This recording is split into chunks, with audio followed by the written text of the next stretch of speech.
Le Haut Conseil se félicite aujourd'hui des efforts qui sont faits par le gouvernement de façon générale parce qu'on a compris que le dialogue social est un instrument de pacification des secteurs.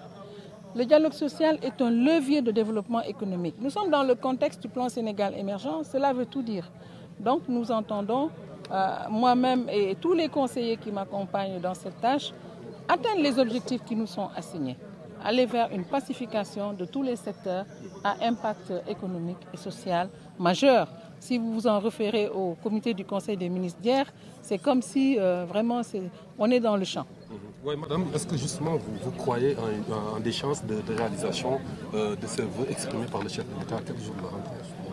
Oui, nous y croyons parce que nous avons eu à tenir ici, à Saly, la session de pré-rentrée, dans d'excellentes conditions, avec la participation de tous les acteurs et surtout nous avons doublé la revue annuelle du protocole par une formation des acteurs sociaux. C'est extrêmement important.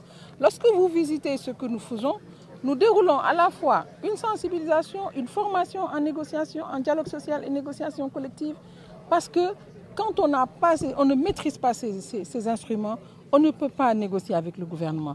Et le dialogue social, il est tripartite. Employeurs, gouvernement, travailleurs. Et il faut que ces trois acteurs soient informés et formés. Et nous allons y arriver avec beaucoup de peine, mais maintenant je peux dire qu'il y a une appropriation du dialogue social qui est réelle, qui est mesurable. Et c'est ça justement notre satisfaction. Je crois que la création de ce cadre va nous permettre, surtout après les différents accords qui ont été signés et qui sont en train d'être mis en œuvre, aussi bien avec le syndicat autonome de l'enseignement supérieur, SAES, qu'avec les syndicats des PATS. Ceci va nous permettre d'aborder cette nouvelle année sous un esprit d'engagement pour notre enseignement supérieur, un esprit de paix, de stabilité, qui va nous permettre de faire fructifier les immenses investissements en infrastructures, en équipements, en ressources humaines consentis depuis 2012. Notre institution, de temps en temps, traverse des troubles. On reconnaît, on voit que chaque année, il y en a moins. Mais il est arrivé, malheureusement, ce qui est arrivé à Saint-Louis. Et le président de la République a pris des mesures, il a respecté tous les engagements qu'il a pris. La question maintenant qui relève de la justice, je le rappelle et je le répète partout sur toutes les questions, quand une question est entre les mains de la justice, il faut laisser la justice faire son travail. Monsieur le ministre, justement, cette rencontre coïncide comme par hasard avec les recommandations du président de la République lors du Conseil des ministres, en tout cas d'accéder aux différentes mesures qui ont été prises, les engagements qui ont été pris par l'État. Qu'est-ce que vous attendez de ce comité pour vraiment accéder à ces recommandations du président de la République? Et évidemment, il y a les recommandations du président de la République. Il y a une partie qui s'adresse au gouvernement, qui est dans l'exécution des décisions contenues dans les accords. Il faut souligner que les accords qui ont été signés, beaucoup a déjà été fait. Il reste encore des choses à faire et nous allons saisir ce mois-ci pour que les différentes structures concernées puissent évidemment les mettre en œuvre.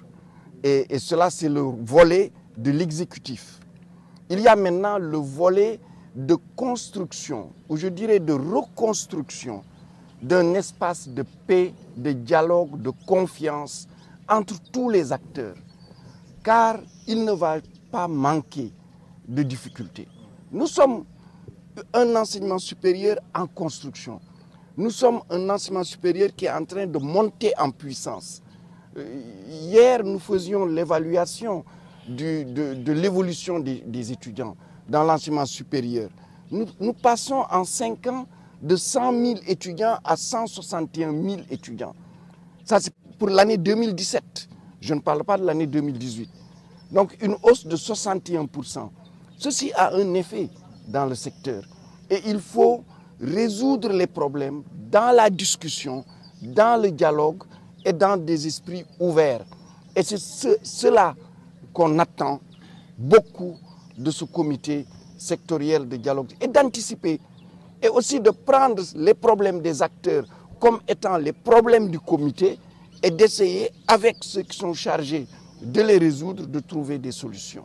Nous voulons et nous souhaitons, et que vous aussi, la presse, parce que vous en faites partie, je le dis, vous faites partie des structures, des pouvoirs même, je dirais, qui participent à la restauration de la paix sociale. Parce que nous sommes un pays qui construit son émergence économique. Et le pilier fondamental pour le faire, c'est l'éducation, la formation, la recherche et l'innovation.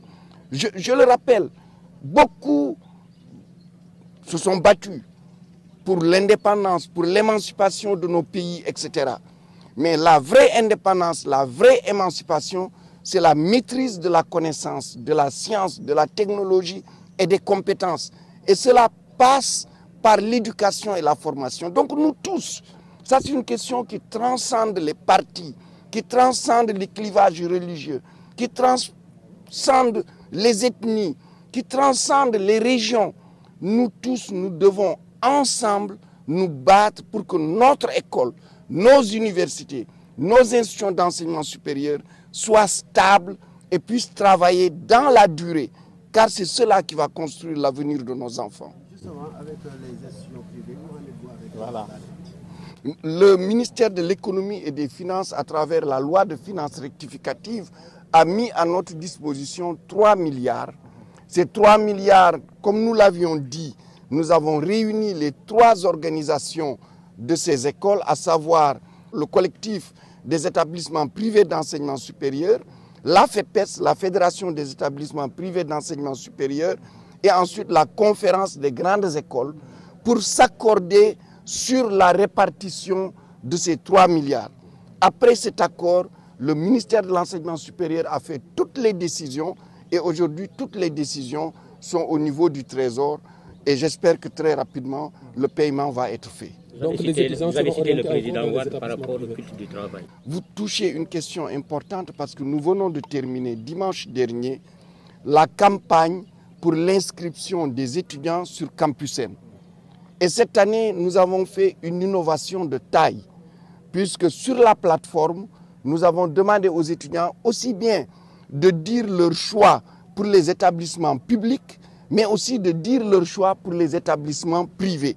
Ceci répond à une demande des établissements privés, comme d'ailleurs des établissements publics, qui est que nous leur orientions les étudiants le plus tôt possible. Et ceci a été fait. Nous sommes très contents. Sur les 55 000 bacheliers, 53 000 se sont effectivement inscrits sur Campus M. Il n'y a que 2100 qui n'ont pas souhaité s'inscrire sur Campus M. Et il y a à peu près 700 qui ont entamé les procédures et qui ne les ont pas terminées malgré la semaine supplémentaire qu'on leur a accordée. Et bientôt, les listes vont être envoyées au niveau des universités qui vont faire les classements, les renvoyer à la Direction générale de l'enseignement supérieur et ensuite les orientations vont commencer. Et notre souhait cette année, c'est de terminer toutes les orientations au plus tard à la fin du mois d'octobre. Vous avez cité le président Wade sans le nommer par rapport au culte du travail. À qui s'adresse ce message? Mais c'est nous tous. C'est nous tous.